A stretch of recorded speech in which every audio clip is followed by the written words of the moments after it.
قل إنما حرم ربي الفواحش ما ظهر منها وما بطن والإثم والبغي بغير الحق وأن تشركوا بالله ما لم ينزل به سلطانا وأن تقولوا على الله ما لا تعلمون۔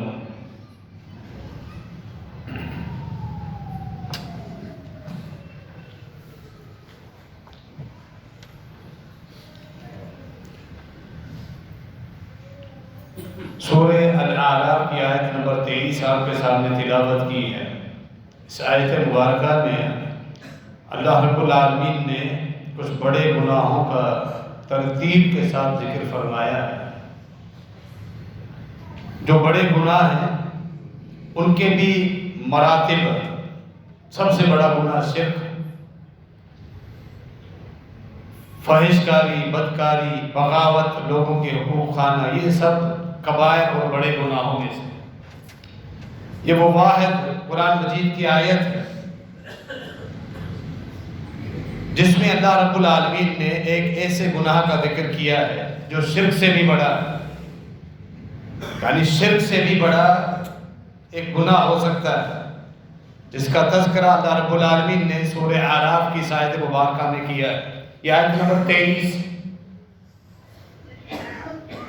کہہ دیجئے میرے رب نے جن چیزوں کو حرام قرار دیا ہے، فحش کاری، چاہے وہ ظاہر ہو یا چھپی ہوئی، قل انما حرم ربی الفواحش ما ظہر منها وما بطن، چاہے وہ ظاہر ہو یا چھپی ہوئی، کھل کر انسان گناہ کرے یا چھپ کر ناجائز تعلقات قائم کرے، اندر سے نیت اس کی خراب ہے، ظاہر نہیں ہوتا، اللہ سب جانتا ہے۔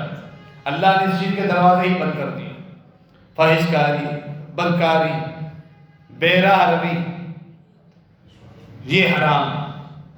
اس کے بعد اس سے بھی بڑا گناہ والإثم والبغي بغیر الحق، گناہ کے معاملات، جھوٹ بولنا اور اللہ رب العالمین کے شرعی حدود کو توڑنا، اللہ رب العالمین کے فرائض میں سستی اور کاہلی کرنا، وعدہ کر کے مکر جانا، دھوکہ دہی سے کام لینا، ہر طرح کے گناہ اور بغاوت، لوگوں پہ سرکشی کرنا، چڑھک کرنا، اپنی طاقت کی بنا پر، پروٹوکول کی بنا پر، صحت ہے، جوانی ہے، اعلیٰ عہدیداروں کے ساتھ تعلقات ہیں، لوگ اس کا ناجائز فائدہ اٹھاتے ہیں، سرکش بن جاتے ہیں، غریبوں کو اور سادہ لوگ انسانوں کو ان کی جائیدادیں، ان کی املاک قبضہ کر لیتے ہیں، اس لیے کہ پیچھے ان کے لیے بڑا پروٹوکول، بڑے تعلقات ہوتے ہیں، یہ حرام۔ تیسرا گناہ جو اس سے بھی بڑا ہے، وَأَن تُشْرِكُوا بِاللَّهِ مَا لَمْ يُنَزِّلْ بِهِ سُلْطَانًا، تم اللہ کے ساتھ کسی مخلوق کو شریک ٹھہراؤ، انبیاء ہوں، اولیاء ہوں، اہل بیت کے پاکیزہ شخصیات ہوں، صحابہ کرام، اس امت میں گزرنے والے نیک اولیاء کرام ہوں، ان کو تم اللہ کا شریک بنا، جس کی اللہ نے کوئی دلیل اتاری ہی نہیں ہے، شرک کی تو دلیل ہے ہی نہیں، پورا دین، یہ کائنات اللہ کی توحید کے لیے ہے۔ یہ تیسرے نمبر میں بڑا گناہ، اللہ کے اختیارات میں، اس کی ذات بابرکت میں، اس کے ناموں میں، اس کی صفات میں، اس کی قدرت میں تم کسی مخلوق کو شامل کر دو، کہ اللہ کی طرح وہ بھی کسی پیغمبر کے بارے میں عقیدہ رکھو، وہ موت سے پاک ہے، زندہ ہے ہمیشہ، جیسا کہ اللہ تعالیٰ ہے۔ شرک، اللہ تعالیٰ داتا ہے، دستگیر ہے، مشکل کشا ہے، غریب نواز ہے، وہ غوث اعظم، یہ نام اللہ کی صفات تم فور چودگان پہ رکھ دو، یہ شرک۔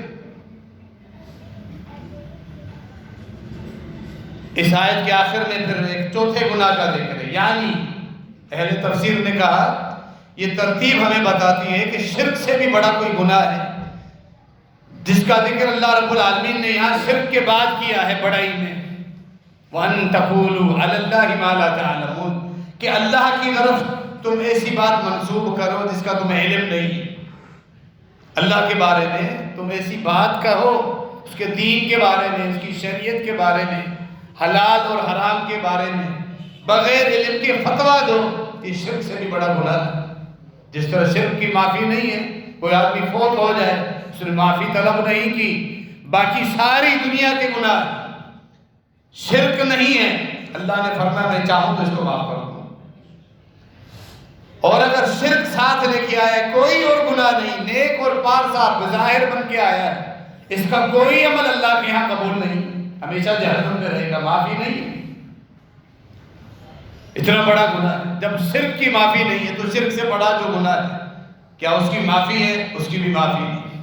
اللہ کے دین کے بارے میں تم بغیر علم کے فتویٰ دو، اللہ کی طرف تم کسی بات کو منسوب کرو جو تمہارے علم میں نہیں کہ اللہ ایسا ہے، اللہ کے بارے میں تم اپنے طرف سے تصورات قائم کرو اور پھر لوگوں میں مشہور کر دو، یعنی اللہ پہ جھوٹ باندھنا سب سے بڑا گناہ ہے، شرک سے بھی بڑھ کر۔ یعنی یہ آیت ہمیں ڈراتی ہے کہ شرعی معاملات کے بارے میں، حلال اور حرام کے بارے میں، جائز اور ناجائز کے بارے میں کسی بھی شرعی مسئلے کے متعلق کسی محفل میں ہم گفتگو کریں، دوستوں کے ساتھ کسی ڈپارٹمنٹ میں ہم بیٹھے ہوئے، کسی دعوت میں گیدرنگ ہے، ایک ٹیبل پہ بیٹھے ہوئے ہیں، اکثر وہاں گفتگو شروع ہو جاتی ہے، دین کے مسئلے میں گفتگو ہو، اکثر لوگوں کی طبیعت میں ہوتا ہے، وہ لوگوں کو باور کراتے ہیں ہمارا بھی مطالعہ ہے، مجھے بھی کچھ آتا ہے، میں بھی علماء سے بحث و گفتگو کر سکتا۔ ایسے متکبر لوگ دیکھے گے بغیر شرعی علوم کے فتویٰ دیتے ہیں، اور علماء جو مستند ہیں ان کے فتاویٰ کو کوئی حیثیت نہیں دیتے، اپنی ذاتی رائے کو ترجیح دیتے ہیں، میں تو یہ کہوں گا، علماء جو چاہیں بولے، اس طرح کے الفاظ آج کل زیادہ ہی سننے میں آتے ہیں۔ تو اللہ کے بارے میں بغیر علم کے گفتگو کرنا، اللہ کے دین کے بارے میں جھوٹا فتویٰ دینا، یہ شرک سے بھی بڑا گناہ۔ وَأَن تَقُولُوا عَلَى اللَّهِ مَا لَا تَعْلَمُونَ، سورہ النحل میں اللہ نے اس سے بھی واضح الفاظ میں فرمایا وَلَا تَقُولُوا لِمَا تَصِفُ أَلْسِنَتُكُمُ الْكَذِبَ هَذَا حَلَالٌ وَهَذَا حَرَامٌ لِتَفْتَرُوا عَلَى اللَّهِ الْكَذِبَ إِنَّ الَّذِينَ يَفْتَرُونَ عَلَى اللَّهِ الْكَذِبَ لَا يُفْلِحُونَ۔ سورہ النحل۔ تمہاری زبانوں سے جو گفتگو ہوتی ہے اس میں تم یہ جھوٹ مت بولا کرو کہ اللہ کے دین کے بارے میں کسی چیز میں فتویٰ لگاؤ کہ یہ حلال ہے یا یہ حرام، یہ تو جھوٹ ہے تمہاری زبانوں سے۔ فرمایا ایسا جھوٹ لتفتروا علی اللہ الکذب، کہ گویا کہ تم اللہ پہ جھوٹ باندھ رہے ہو، اللہ پہ بہتان لگا رہے ہو۔ ان الذین یفترون علی اللہ الکذب لا یفلحون، جو لوگ اللہ پہ بہتان درازی کرتے ہیں، الزامات لگاتے ہیں، اللہ کی طرف غلط چیزوں کو منسوب کرتے ہیں، اللہ کے دین کے بارے میں، اللہ کی ذات کے بارے میں، وہ کبھی کامیاب نہیں۔ یہ سب سے بڑا جھوٹ۔ اور آپ نے گزشتہ خطبے میں سنا اللہ پر جھوٹ باندھنے کی کئی صورتیں ہیں جو ہمارے معاشرے میں مروج ہیں۔ جھوٹ بولنے والوں پر لعنت اور پھٹکار برستی، لعنت اللہ علی الکاذبین، جو جھوٹا ہے اپنے کاروبار میں اپنے خود ساختہ مروجات کو زبردستی دین بنانے کے لیے جھوٹی حکایتیں اور قصے کہانیاں جوڑے، اپنی حیثیت منوانے کے لیے جھوٹی باتیں بنائے، جھوٹا اسٹیٹس لوگوں کے سامنے رکھے، کسی قسم کا بھی جھوٹ ہے اس پر اللہ رب العالمین کی طرف سے لعنتیں برستی ہیں۔ فَنَجْعَلْ لَعْنَتَ اللَّهِ عَلَى الْكَاذِبِينَ، اور ہم یہ دعا کریں، مباہلے کی آیت میں یہ الفاظ ہیں، جو جھوٹ بولتے ہیں ان پر اللہ کی طرف سے لعنتیں برستی رہے۔ جس پر لعنت برستی ہے اس کا مطلب ہے کہ اللہ نے اس کے لیے ہدایت کے دروازے بند کر دیے، وہ پھٹکار میں پڑا ہوا، اس کو دین کی توفیق نہیں ملے گی، درست باتوں کی توفیق نہیں ملے گی۔ سنن ابن ماجہ جامع ترمذی کی ایک روایت سند میں کلام ہونے کے باوجود اس آیت کے موافق ہے کہ جب انسان جھوٹ بولتا ہے اپنی زبان سے تو اس جھوٹ کی بدبو کی وجہ سے فرشتے رحمت کے اس کو چھوڑ کے چلے جاتے ہیں، کہ فرشتوں سے اس کے جھوٹ کی بدبو برداشت نہیں ہوتی. فرشتوں کو بھی تکلیف ہوتی ہے، نماز سے پہلے کچی پیاز اور لہسن کھا کے آنا منع ہے. فرشتوں کو تکلیف ہوتی ہے، انسانوں کو، تمہارے جو نمازی ان کو تکلیف ہوتی ہے، اسی لیے منع. تو فرشتوں کو اس کے جھوٹ کی وجہ سے تکلیف ہوتی ہے. رحمت کے فرشتے چھوڑ کے چلے جاتے ہیں. جہاں رحمت کے فرشتے نہ ہوں وہاں شیطان کی لعنتیں اور شیاطین گھیرا کر لیتے ہیں، پھر اللہ کی لعنتیں برستی. یہ آیت بھی یہی اس حدیث کی تائید کرتی ہے کہ اللہ کی لعنتیں برستی ہیں جھوٹوں پر. یہودیوں کا گزارا اپنے خود ساختہ جو منسوخ ہو چکا دین، اور پھر تورات کی انہوں نے تحریف کی. عیسائیوں نے بھی انجیل کی تحریف کی. اپنے پیروکاروں کو، اپنے عوام کو جھوٹے آسروں پر انہوں نے بہلایا، پھسلایا، اپنے ساتھ لگایا، تعریف کرتے رہے، جھوٹ بولتے رہے. یہودیوں کا شیوا، منافقین کا شیوا، زندیق اور فاسق قسم لوگوں کی علامت جھوٹ بولنا ہے. مومن کبھی جھوٹ نہیں بول سکتا. اسی لیے اس حدیث کی بھی تائید ہوتی ہے، جامع ترمذی کے اندر موجود. فرمایا مومن اس کا رب کے ساتھ تعلق ہے. کبھی کبھار دنیاوی معاملات میں انسان پر خواہش غالب آ جاتی ہے، وہ مومن پر بھی آ سکتی ہے. اس سے شیطان کسی قسم کا گناہ کروا سکتا ہے سوائے جھوٹ کے. اللہ کے ساتھ تعلق ایسا ہوتا ہے، اور جھوٹ ایک ایسی قبیح بیماری ہے. فرمایا ہر خصلت، بری خصلت مومن میں بعض مرتبہ تمہیں نظر آ سکتی ہے سوائے جھوٹ. جھوٹ کبھی نہیں بولے گا، کچھ بھی ہو جائے. یہ ایمان کی علامت ہے، کیونکہ جھوٹ بولنا منافقوں کی نشانی ہے. ایمان اور نفاق دو متضاد چیزیں ہیں، یہ مل نہیں سکتی. نبی علیہ السلام نے جب خیبر فتح کر لیا، اب یہودیوں کو کسان بنا کے انہی کی زمینوں میں بٹھایا گیا، کیونکہ اب مسلمان مالک تھے. اللہ کے نبی علیہ السلام اس زمینوں کے مالک بن گئے اس جہاد کے بعد. یہودیوں کو جب کسان بنا کے وہاں ٹھہرنے کی اجازت دی گئی، لیکن یہ اپنی شرارتیں چھوڑنے والے نہیں تھے. نبی علیہ السلام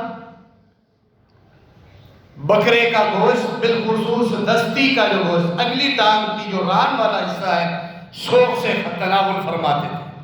انہوں نے دعوت کی، بظاہر ایک اخلاق کا اظہار کیا، لیکن اس گوشت میں انہوں نے زہر ڈالی، انتہائی خطرناک قسم کا زہر. اور جو اگلی ٹانگوں میں رانی کا گوشت ہے، دستی کا، معلوم تھا اللہ کے نبی علیہ السلام یہاں سے چند لقمے ضرور تناول کریں گے، وہاں زہر زیادہ ڈال دی. نبی علیہ السلام نے اپنے منہ مبارک میں لقمہ ڈالا.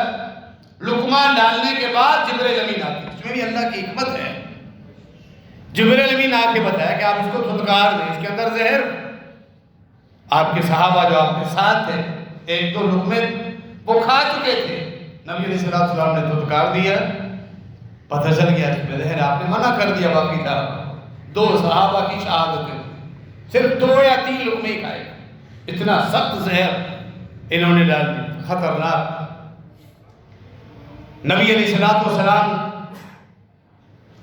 اس زہر کی کڑواہٹ بعد میں، یہ سن 7 ہجری کا واقعہ ہے، 11 ہجری میں وفات ہوئی. یعنی 4 سالوں تک زہر کا اثر محسوس کر، کڑواہٹ ذائقے میں آتی رہتی.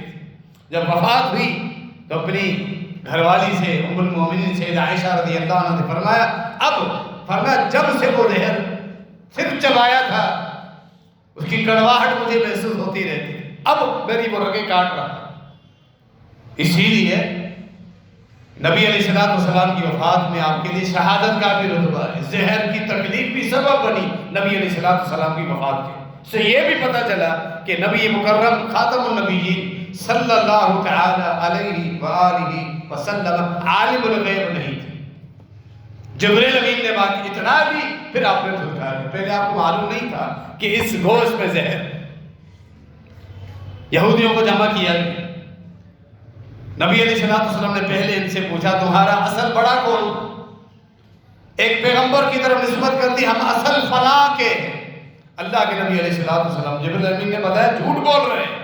ان کا بڑا جن سے ان یہودیوں کی نسل چلی ہے جس کا نام لے رہے جھوٹ بول رہے ہیں.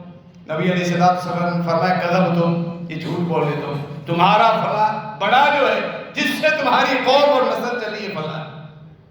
پتا تو تھا. کہنے لگے ہاں آپ نے سچ بولا، جھوٹ پکڑا گیا. دوسرا سوال نبی علیہ السلام نے خیبر کے یہودیوں کو جمع کر کے جو کیا، جہنم میں ہمیشہ کے لیے کون رہے گا؟ یہودیوں نے کہا ہم جائیں گے عارضی طور پہ، اس کے بعد پھر آپ کی امت ہماری نائب بنے گی جہنم میں. فرمایا نبی علیہ السلام نے یہ بھی تمہارا جھوٹ ہے.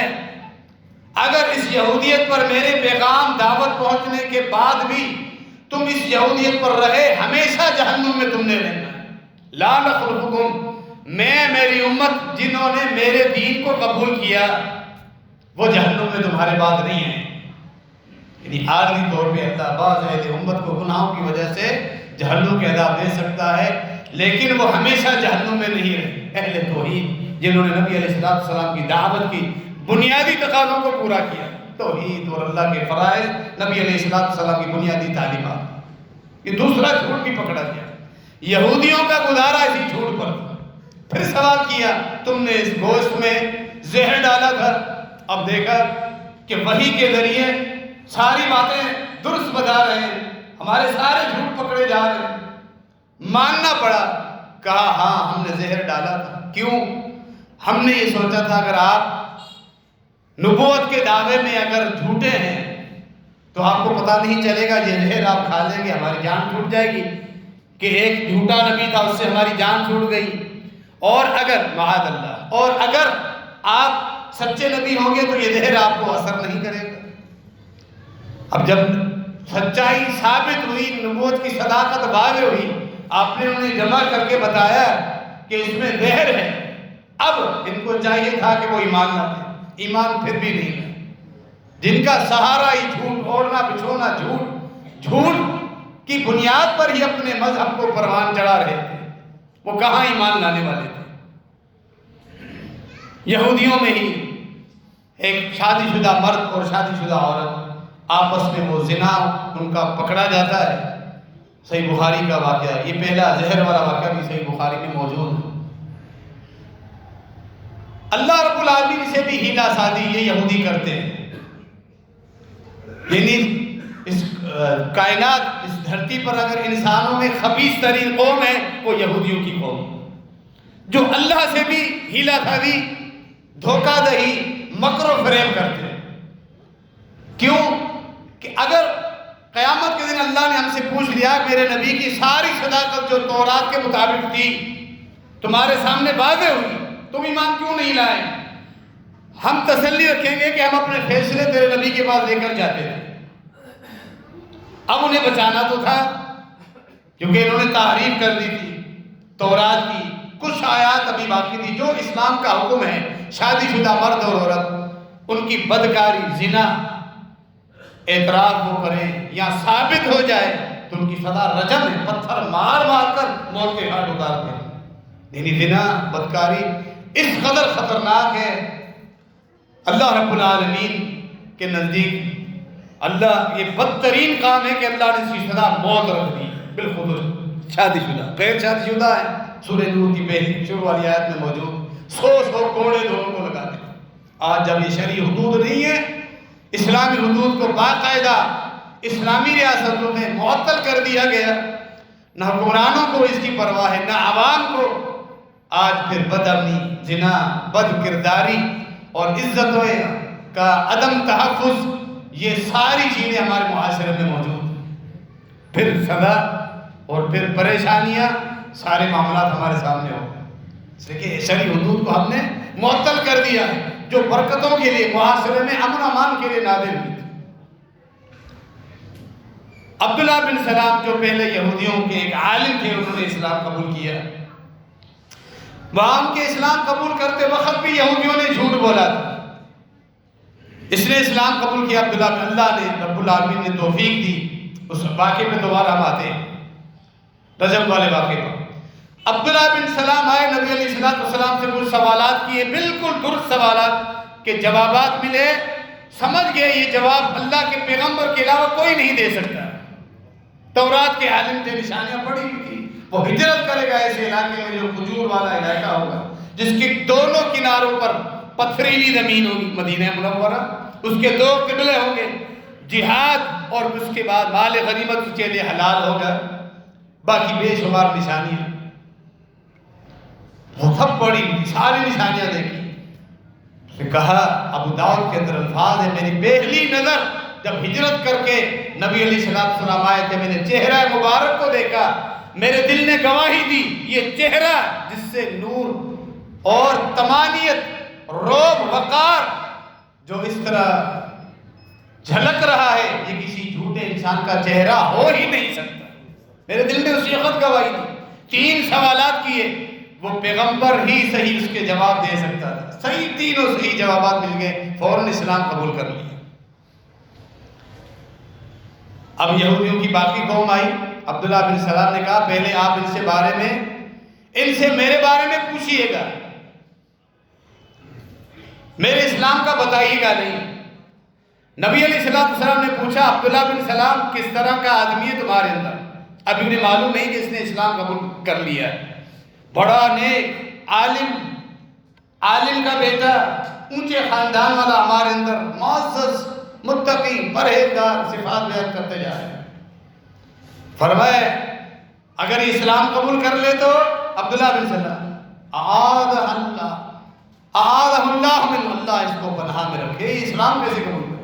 یہودی کے ہاتھ میں بڑا مسئلہ، اپنے باپ دادا کا دین چھوڑے اور پھر آپ کا دین قبول کرو، یعنی یہ یہودیت ہے۔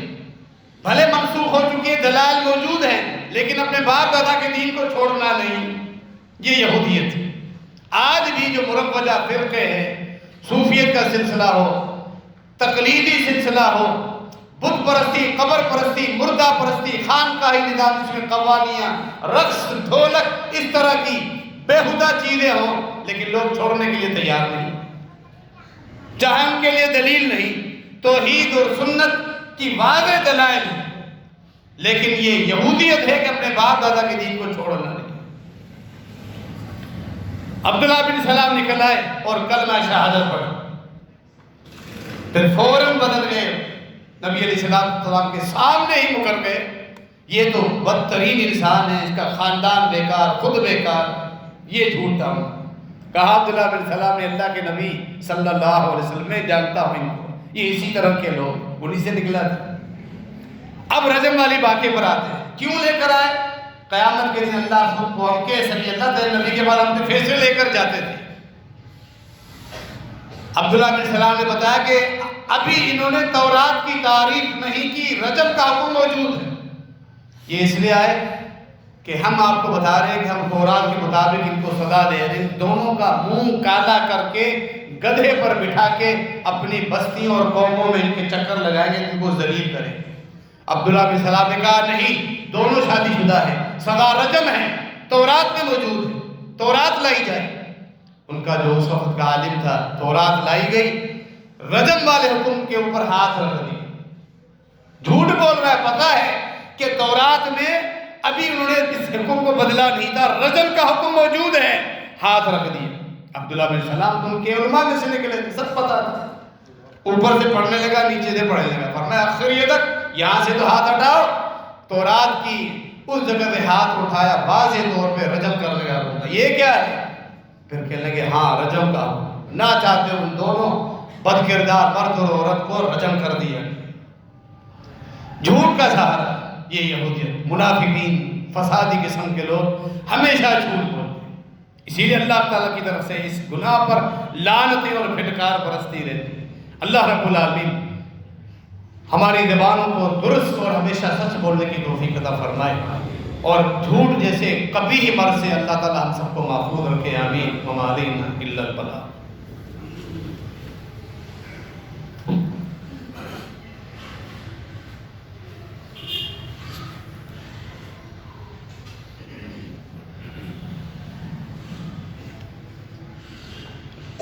ان الحمد للہ نحمده ونستعینه ونستغفره ونعوذ بالله من شرور أنفسنا ومن سيئات أعمالنا من يهده الله فلا مضل له ومن يضلل فلا هادي له وأشهد أن لا إله إلا الله وحده لا شريك له وأشهد أن محمدا عبده ورسوله.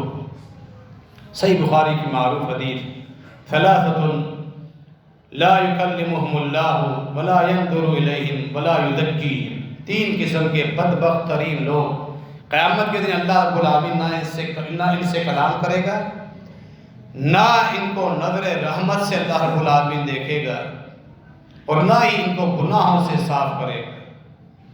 صحابہ نے یہاں تک سنا اور کہنے لگے خوابو و خسروا من ہم یا رسول اللہ، ایسے بدبخت لوگ تو بڑے گھاٹے میں گئے، نامراد ہوئے، بڑا گھاٹا اٹھانے والے. کون ہے؟ فرمایا المسبل المنان والمنفق صلتہ بالحلف الکاذب بعد العصر. فرمایا ایک احسان کر کے جتلانے والا کسی پر احسان کرے اور اس کو یاد دہانی کراتا ہے. المنان یہ اللہ رب العالمین کی صفت ہے. جیسے المتکبر ہے، المنان اللہ کا حق ہے، وہ پوری مخلوق پر اللہ احسان کرتا ہے، جتلا سکتا ہے. اس کا تکبر کرنا اسی کے لیے سزاوار، وہ حق رکھتا ہے تکبر کرے، مخلوق نہیں.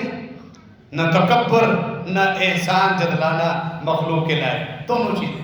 جو ایسا کرتا ہے قیامت کے دن آئے گا اللہ کی پھٹکار ہو، نہ پھر گناہ معاف ہوں گے، نہ اللہ اس پر رحم کرے گا، نہ اللہ رب العالمین سے کلام کرے. احسان جتلانے والا.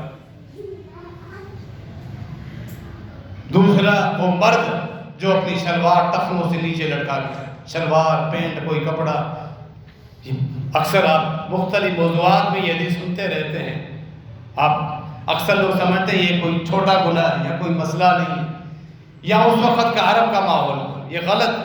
دوسری حدیث میں وضاحت ہے جو کپڑا مرد کا ٹخنوں سے نیچے لٹکے وہ جہنم میں جائے، وہ ٹخنے وہ پاؤں جہنم میں جائیں گے. اس کا مطلب یہ نہیں کہ پاؤں کاٹ کے جہنم میں جائیں گے، باقی جنت میں. یعنی یہ پاؤں سبب بنیں گے. تکبر کی علامت ہے یہ جہنم میں. کہتے ہیں ہمیں تکبر نہیں ہے، جھوٹ ہے. یہ علامت ہی تکبر کی. تکبر نہیں تو شرعی لباس اختیار کرو. بہرحال اس میں اکثر لوگ کوتاہی کرتے ہیں. اتنا کبیرہ گناہ، جہنم میں جانے کا سبب. اللہ نہ کلام کرے گا، نہ نظر رحمت سے دیکھے گا. یہ صرف نماز کے لیے نہیں، مسجد میں آئے تو شلوار فولڈ کر دیں، پینٹ فولڈ کر دیں، باہر نکلتے ساتھ ہی دوبارہ نیچے کر دیں. ہمارے دین کے احکامات مسجد میں بھی ہیں، مسجد کے باہر. آپ ڈپارٹمنٹ میں ہیں، آپ اسکول میں اسٹوڈنٹ ہیں، آپ کسی ادارے میں ایجوکیشن ڈپارٹمنٹ میں پرنسپل ہیں، ہیڈ ماسٹر ہیں، آپ سیکرٹری ہیں، ڈائریکٹر ہیں، کسی بھی مقام پر پہنچے، شریعت آپ کے اوپر غالب. کتنے بھی ترقی کر کے جائے، ترقی کر لی آپ نے، لباس ہی آپ نے شرعی اختیار نہیں کیا، وہ ترقی آپ کے کسی کام کی نہیں. اتنا کبیرہ گناہ آپ اس کی اصلاح نہیں کر سکے. فرمایا اللہ اس کو معاف نہیں کرے. تیسرا یہ آدمی جو ہمارا موضوع چل رہا ہے، کاروبار میں سودا بیچنے کے لیے جھوٹی قسم اٹھائے اور سودا بیچے سامنے والے کو مطمئن کرنے کے لیے. یہ چیز مجھے بھی اتنے میں نہیں پڑی. آپ سے زیادہ مجھے مل رہے تھے، آپ سے پہلے گاہک آیا، میں نے اسے بھی نہیں. اس طرح جھوٹ بول کے اپنے سودے کو بیچ دیا. اللہ رب العالمین اس میں سخت ناراض. عام جھوٹ کی قباحت آپ نے سن لی، کتنا خطرناک. لیکن سودا بیچنے کے لیے جھوٹ بولنے والا، کاروباری معاملات میں جھوٹ بولنے والا، 2 نمبر چیزوں کو 1 نمبر بنا کے بیچنے والا، ملاوٹ والی چیزوں کو خالص بول کے بیچنے والا، سب اس میں شامل. حتیٰ کہ کوئی چیز بیچ رہا ہے، سبزی ہے، پھل ہے، اچھا پھل سامنے رکھا ہوا ہے، خراب پھل چھپایا ہوا ہے، اندر کیا ہے ظاہر نہیں کیا ہوا، یہ بھی جھوٹ ہے، یہ بھی دھوکہ ہے. اب ریڑھی والے سے وہ سبزی لینے جائیں تو پھر وہ خراب مال سے اٹھا کے دے گا، دکھائے گا باہر سے. جو ترتیب کے ساتھ سجا کر رکھے گا، گاہک کھچے ہوئے آئے، وہ بہترین مال اور فروٹ خریدیں گے، اندر سے خراب اٹھا کے آپ کو دیں. کئی ایسے برانڈ ہیں، ان برانڈ کی پھر مختلف نقلیں آتی ہیں، فرسٹ کاپی، سیکنڈ کاپی. اب فرسٹ سیکنڈ تھرڈ کو وہ فرسٹ بول کے بیچ دے یا اوریجنل بول کے بیچ دے، یہ بھی جھوٹ ہے، یہ بھی کاروباری جھوٹ. جو عیب ہے، خرابی ہے بتاؤ، جو جائز منافع ہے وہ بول کے لو، جس میں گاہک آپ سے راضی ہے، اسی میں برکت ہے۔ اس سے جھوٹی قسم اٹھانا، بالخصوص عصر نماز کے بعد، یہ برکتوں والا وقت ہے، شام کے اذکار کا وقت ہے، فرشتوں کی ڈیوٹیاں اس عصر کے وقت تبدیل ہوتی ہے، تمہارے اعمال رب العالمین کے پاس فرشتے لے کر جاتے ہیں، تمہاری نیکیوں کے بجائے تمہارا یہ جھوٹ فرشتے اللہ کے پاس لے کر جائے، بتاؤ اللہ کے پاس تمہارا مقام اور حیثیت کیا ہوگا؟ یہ ہے کاروباری معاملات میں جھوٹ بول، ورنہ جھوٹ بول کے اپنا سامان بیچو۔ کتنے ایسے لوگ ہیں جو توریہ، جو تعریف ہوتے ہیں، وہ کہتے ہیں کہ ہم جھوٹ نہیں سچ بول رہے ہیں، اس کو استعمال کرتے ہیں، دھوکہ دہی اور جھوٹ بول۔ جیسے ایک آدمی دکان پہ چڑھتا ہے، بولی کی جو بے ہے وہ جائز ہے، کھلی بولی لگائی جو یہ چیز ہے اس کی کم از کم قیمت اتنی، جو زیادہ لے گا میں اس کے دوں۔ تو بعض ایسی مارکیٹ ہے، سبزی منڈی میں بولی لگتی ہے، وہاں اس نے اپنے خاص نمائندے اور اپنے ایجنٹ بٹھائے ہوتے ہیں، بھائی لوگ لینے آئے، تم نے اس بولی کو بڑھانا ہے تاکہ پتہ چلے اس قیمت کی ہے، ان کو خریدنا نہیں ہے، وہ اس کے ساتھ اندر سے ملے ہوئے ہیں، جنہوں نے چیز خریدنی ہے وہ ٹوکرا جو سبزی کا ہے، پھل کا ہے، کہ قیمت تم نے بڑھانی ہے خود ساختہ، وہ اس کے اپنے ایجنٹ، اس کو نجش کہتے ہیں، جھوٹی دلالی کرنا، وہ اس کی قیمت بڑھاتا ہے، قیمت بڑھاتے ہیں تاکہ لوگوں کو پتا چلے لوگ اس کی قیمت لگا رہے ہیں، اتنی حیثیت۔ کئی طرح کے جھوٹ آپ کو کاروبار میں ملیں گے، گاہک چڑھا اس چیز کا سودا کر رہا ہے، میں اتنے میں دوں گا، اب یہ جھوٹ بول رہا ہے کہ یہ چیز خود مجھے اتنے میں نہیں پڑی، کیسے اپنے آپ کو مطمئن کیسے کر رہا ہے توریہ کر کے؟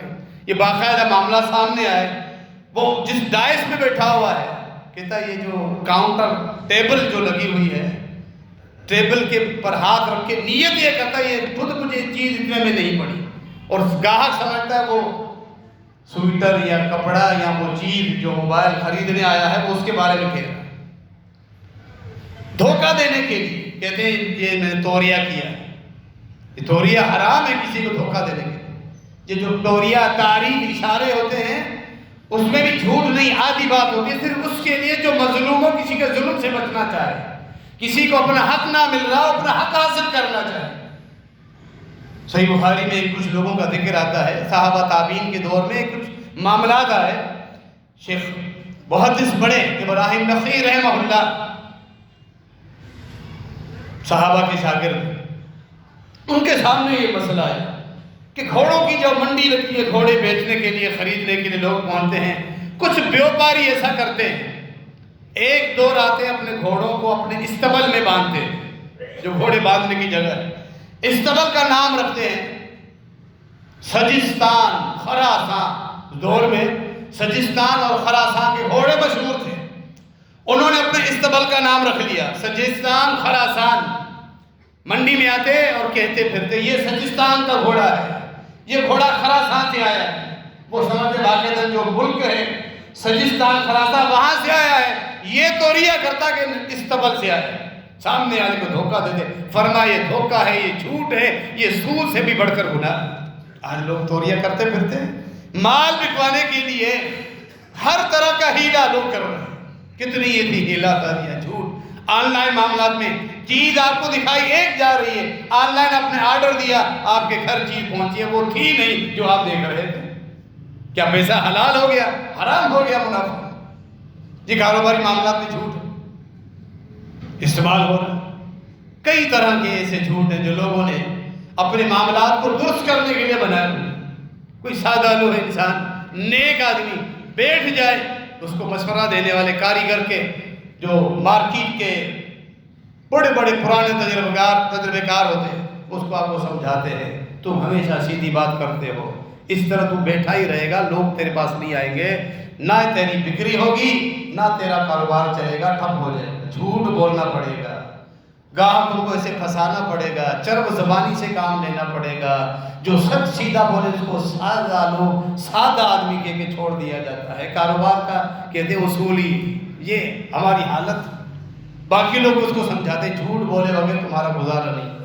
نہ صرف کاروباری معاملات میں یہ جھوٹ انتہائی خطرناک ہے جو مروج ہے، ہمارے باقی معاملات میں بھی یہ جھوٹ ہمارے سامنے آتا ہے۔ رشتہ دیکھنے کے لیے جو طرفین جھوٹ بولتے ہیں، لڑکی والوں کے پاس گئے، لڑکے والے، لڑکے کی تعریفات، جھوٹ کاروباری معاملات، اس کے جھوٹا تصور قائم کر کے دکھایا جاتا ہے، لڑکی والے جلدی راضی ہو جائیں۔ لڑکی والے چاہتے ہیں کہ ہمارا رشتہ ہو جائے لڑکے کے ساتھ، گھر خاندان اچھا ہے بدائے، وہ بھی جھوٹ بولے۔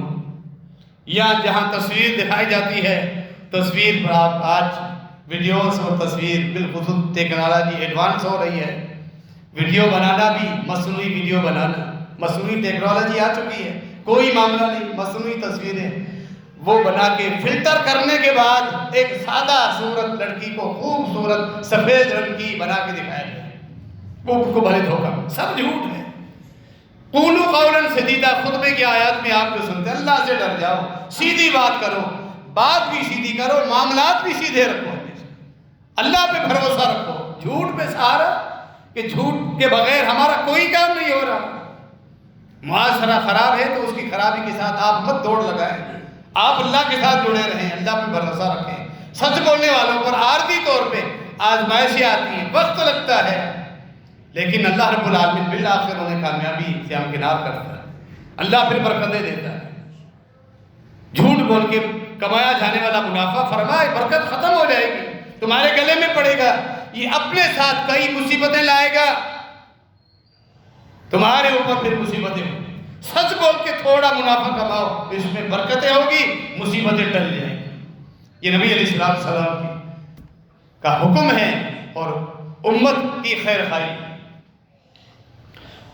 فتویٰ کے معاملات میں دارالفتہ میں لوگ آتے ہیں، جھوٹ، ایک آدمی مختلف مجلسوں میں کئی مرتبہ بیوی کو طلاق دے چکا ہے، کتنا تجربہ ہو رہا ہے، لوگوں کے معاملات، گھر کے معاملات، اندر کے معاملات، اللہ کا خوف نہیں، یہ بھی اللہ پر جھوٹ باندھنے کے مترادف ہے۔ آپ شرعی مسئلہ لے کر آئے ہو، مفتی سے آپ سوال چھپا کر آدھا سوال بتا رہے ہو، آدھا سوال چھپا، جھوٹ بول کے اپنی مرضی کا فتویٰ لینا، یہ اللہ پر جھوٹ باندھنے کے مترادف ہے، جس کے بارے میں آپ نے سنا، یہ شرک سے بھی بڑا گناہ، لوگ چھپاتے ہیں مسئلہ۔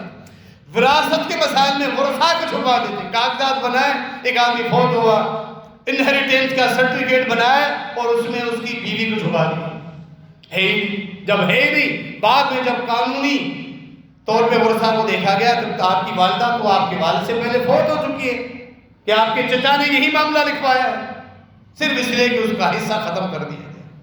وراثت میں جھوٹے معاملات، کچھ ورثاء یہ ظاہر ہوتے ہیں، فلاں جو وارث فوت ہوا ہے، فلاں پلاٹ، دکان، یہ زیورات، یہ چیز ہمیں تحفہ دے کر گئے، بھلے زندگی میں تحفہ نہ دیا، جھوٹ، مال کمانے کے لیے ہر معاملے میں آپ کو جھوٹ ملے گا۔ دارالفتہ میں فتویٰ ہے آق نامے کا، ایک بیٹا باپ کے بعد فوت ہوا، والد پہلے فوت ہوا، بیٹا اور دو بیٹے، ورثاء میں صرف یہی، بیٹا دو بیٹیاں، وراثت کے کل 4 حصے ہوں گے، 2 بیٹے کو ملیں گے، دونوں بیٹیوں کو ایک ایک حصہ ملے گا، سیدھا اور آسان اصول ہے۔ اب وہ تقسیم ابھی نہیں ہوئی، بیٹا فوت ہو گیا، اس کے بچے ہیں، اس کی بیوہ، جب والد اس کا بیوہ کے سسر کی جائیداد تقسیم ہو رہی ہے، بیوہ نے دعویٰ کہ میرے خاوند کا حصہ، نندے آ گئی، سرٹیفکیٹ ایڈوکیٹ سے بنا کے آ گئی کہ بھائی آپ کے خاوند کو، یعنی والد نے اپنے بیٹے کو آگ کر دیے۔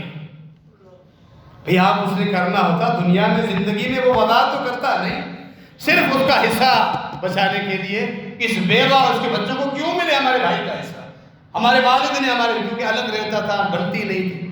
پہلی بات ہے شریعت میں اس آق نامے کی کوئی حیثیت نہیں، کسی وارث کو اختیار نہیں اپنے کسی وارث کو اپنے حصے سے آق کر دیں، اختلافات بھلے ہو، وہ اللہ قیامت کے دن فیصلے کرے گا، جائیداد سے کوئی کسی کو آق نہیں کر سکتا، تصور نہیں۔ آج اخبارات میں بیک پیج پہ آپ پڑھو، آخری صفحے پر آق ناموں کی تفصیل آپ کو ملے گی۔ اللہ کا خوف نہیں، شریعت کا علم نہیں، وہ اپنی قیامت کاری کر کے جا رہا ہے اگر وہ کسی کو آق کر رہا ہے، لیکن وہ تھا سارا جھوٹ کا بلندہ، صرف مال بچانے کے لیے۔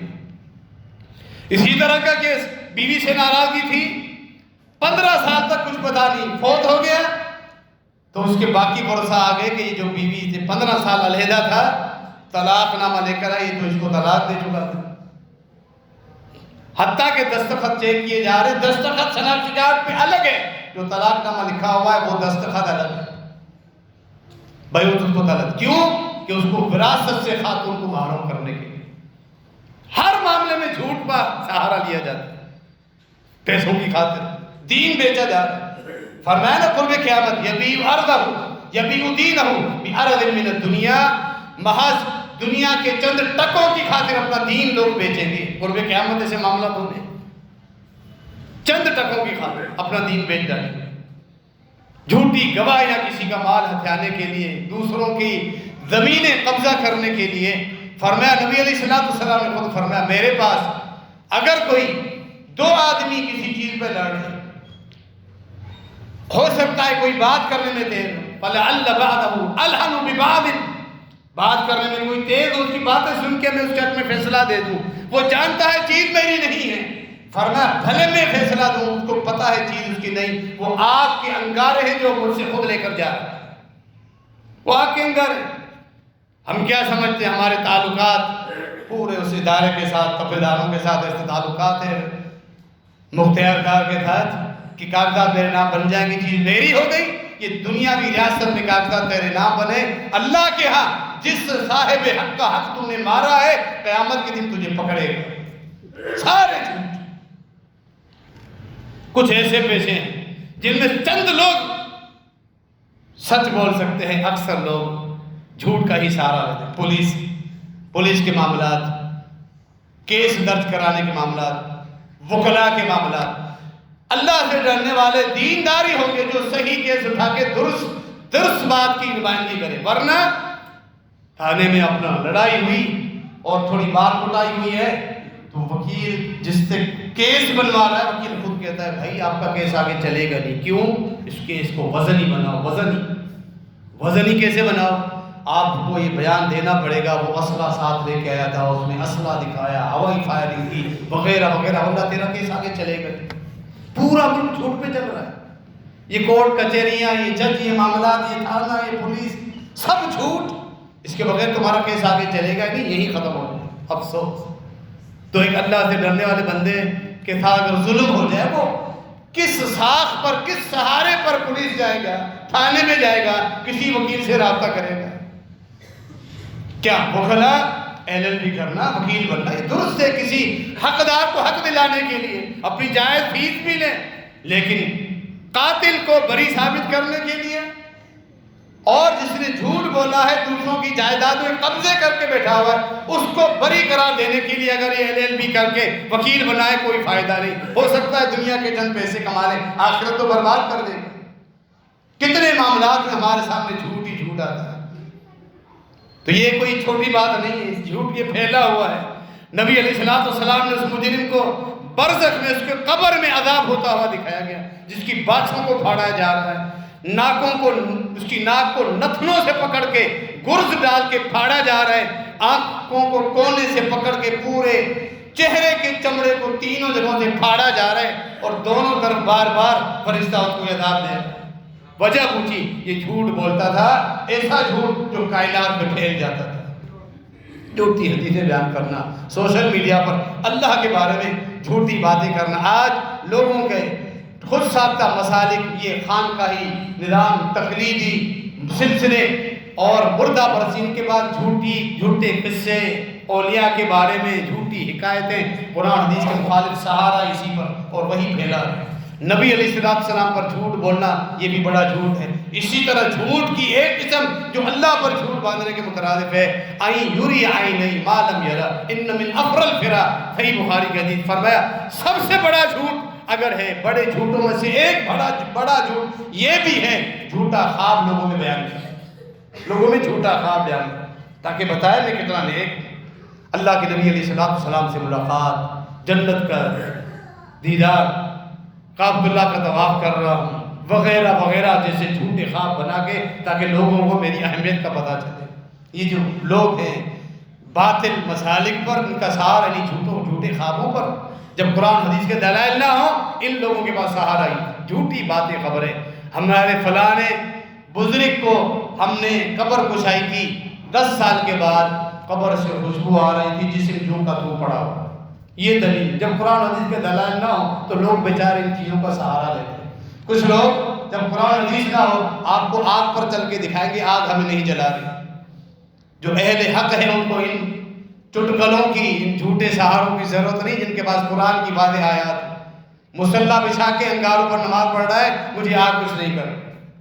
ہمارے استاد جنہوں نے ہمیں قرآن پڑھایا، اللہ ان کی مغفرت فرمائے، فوت ہو چکے ہیں، ایک بدبخت آ کے اسی طرح مناظرہ کرنے لگا، مولوی الہی بخش، ان کا نام الہی بخش تھا، اللہ ان کی مغفرت فرمائے۔ تو بھی حق پر سمجھتا ہے خود کو، اور کٹر قبر پرست صحابہ کا دشمن، تو کہنے لگا یہ جو کانٹوں کی باڑ ہے، گاؤں گوٹھوں میں دیوار کی بجائے کانٹوں کی باڑ لگاتے باہر، میں بھی اس پہ لیٹ جاتا ہوں، تو بھی اس پہ لیٹ کے دکھا، پتہ چلے گا حق میں کون ہے۔ وہ سائڈ پہ کھمبے لگے ہوئے تھے، بجلی کی تاریں گزر رہی تھی، اللہ نے ان کو، ہمارے استاد محترم کو بڑی سمجھداری دی ہوئی تھی، انہوں نے کہا حق پہچاننے کے لیے کانٹوں پہ کیوں سو رہے ہو، یہ جو تاریں جا رہی ہیں اس پہ چڑھ جا، ان کو پکڑ لے، تو حق پر ہوگا تو یہ تاریں تجھے کرنٹ نہیں لگائیں گی۔ فوراً چپ کی اور وہاں سے بھاگ گیا۔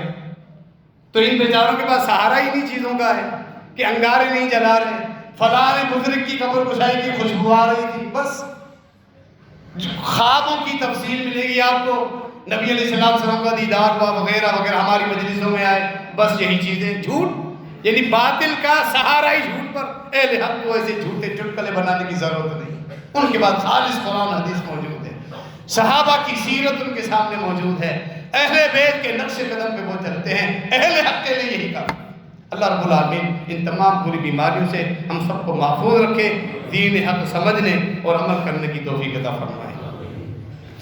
بیمار پریشان حال ساتھیوں کی لیے دعا کی درخواست ہے، اللہ رب العالمین تمام ساتھیوں کو ہر قسم کی تکلیف دور فرما دے، ختم فرما دے، انہیں مکمل صحت اور عافیت عطا فرمائے۔